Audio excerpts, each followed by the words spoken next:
Bien, esta semana estamos trabajando la consigna Soy responsable cuando cumplo lo que prometo.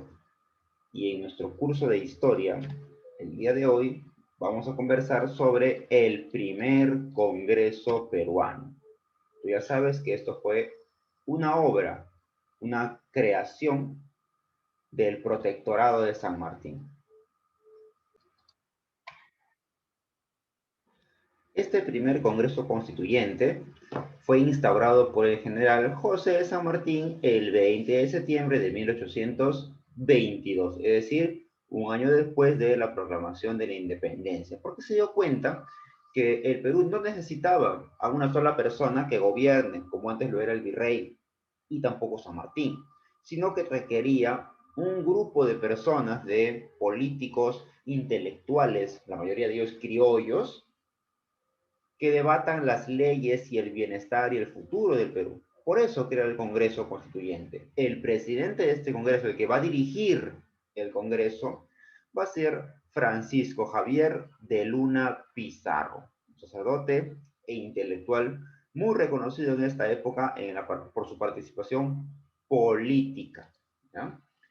Y por su parte, el presidente honorario, es decir, invitado, el que puede asesorar, presidir las reuniones en ausencia de Luna Pizarro, es Toribio Rodríguez de Mendoza, un personaje que nosotros también lo hemos conocido. Este líder de la ilustración, que en algún momento conversamos de él, Unanue, Baquijano y Carrillo, ¿te acuerdas? Ya, él también va a participar de estas reuniones. ¿Cuáles van a ser las principales funciones de este Congreso? Primero, buscar una solución para expulsar a los españoles de Perú de manera definitiva. Recuerda que se han refugiado en la parte sur del Perú.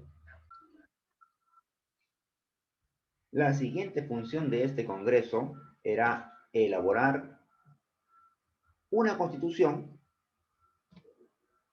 para que el Perú tenga un lineamiento, tenga sus propias leyes. Ya no se haga lo que el virrey dice, sino lo que estas leyes dicen. Y esas leyes deben beneficiar a toda la población. Y por último, se debía definir qué tipo de gobierno iba a tener el Perú. Si efectivamente los enviados a Europa iban a traer un rey o si es que se iba a elegir un presidente para el Perú. Aún no se sabía el destino que iba a tener nuestro país, pero era importante determinarlo porque en cualquier momento los españoles podían regresar al poder. Entonces, estas fueron las tres principales funciones de nuestro Congreso.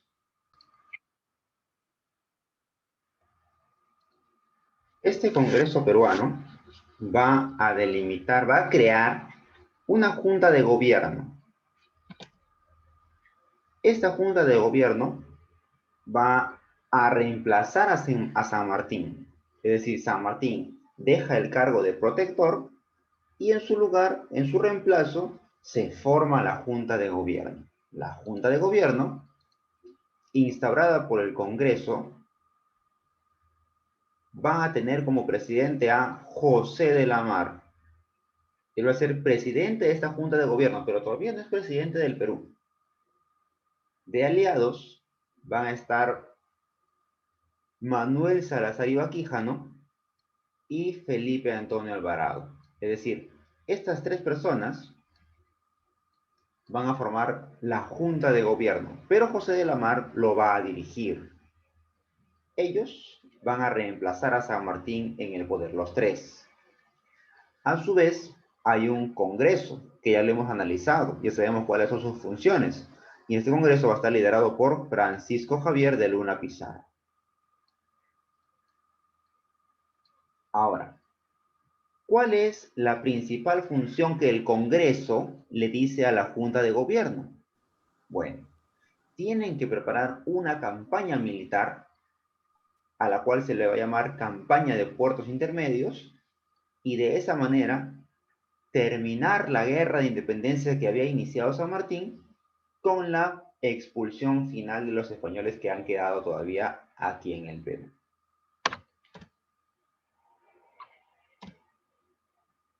De esa manera, buscaban que esta junta de gobierno liderada por José de la Mar, consolide de manera definitiva la independencia del Perú.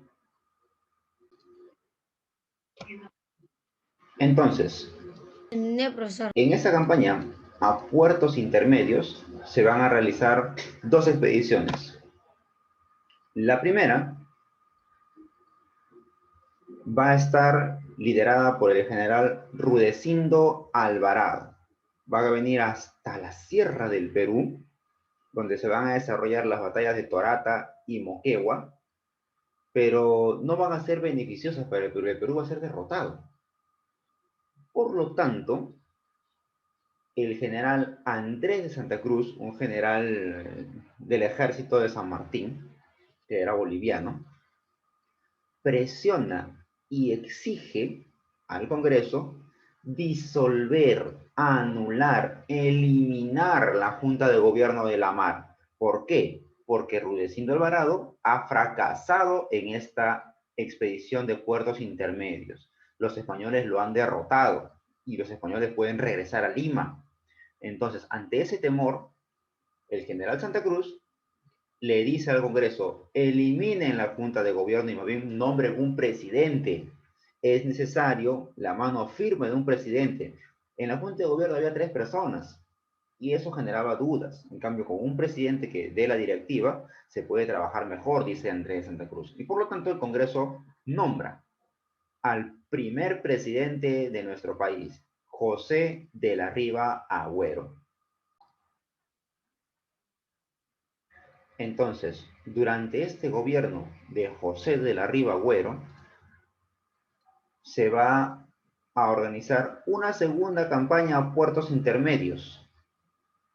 Y en agradecimiento, Riva Agüero nombra como dirigente de esta nueva campaña a Andrés de Santa Cruz, quien luego de la batalla de Cepita conseguirá una victoria importante para el Perú, pero no será definitivo.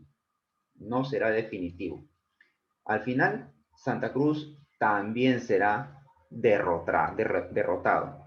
En esta época el Perú se pide dinero prestado de Inglaterra, más dinero, porque San Martín ya había pedido prestado dinero. Entonces el Perú, al ser independiente, al ser libre, nace con deudas, de las que pidió San Martín, de las que pide Rivagüero. Se forma una armada militar, una armada peruana, pero que no es tan eficiente. Todavía tenemos algunos problemas porque este ejército que está formando el Perú está organizado por bolivianos, argentinos, chilenos, incluso europeos que forman parte de este ejército y no velan por los intereses del Perú, sino por sus propios intereses. Es en ese contexto de la segunda expedición a puertos intermedios que llegan las tropas colombianas lideradas por el general Simón Bolívar. Vamos a distraer. Aquí surge una crisis política, porque con la derrota del Perú, Rivagüero se ve obligado a huir de Lima porque los españoles estaban regresando. ¿No es que han vencido en las dos campañas a puertos intermedios y los españoles están regresando a Lima? Y los que están refugiados acá en el puerto del Callao, en el Real Felipe, también están por salir. Entonces, el presidente Rivagüero huye hacia Trujillo y como deja vacío el poder, este señor Bernardo de Torre Tagle se proclama presidente del Perú. El nuevo presidente del Perú vendría a ser el segundo presidente. Pero Rivagüero sigue siendo presidente en Trujillo. El Congreso, por una parte, apoya a Torre Tagle y otra parte del Congreso apoya todavía a Rivagüero. Fue un caos político que se vivió aquí porque el Perú tuvo 2 presidentes. No se sabía a quién se le iba a hacer caso. Entonces, el virrey de la Serna, que está ubicado en el Cusco, ordena la toma, la recuperación de Lima. Y eso estuvo a cargo del general español José de Canterac.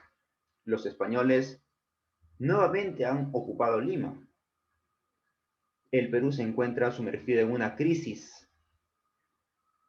Ante esa crisis, la única solución que ve el Congreso es buscar apoyo extranjero. y se refugian en el general Simón Bolívar. Lo convocan, lo llaman para solucionar esta crisis política y militar. Tenemos dos presidentes y los españoles se han apoderado nuevamente de Lima.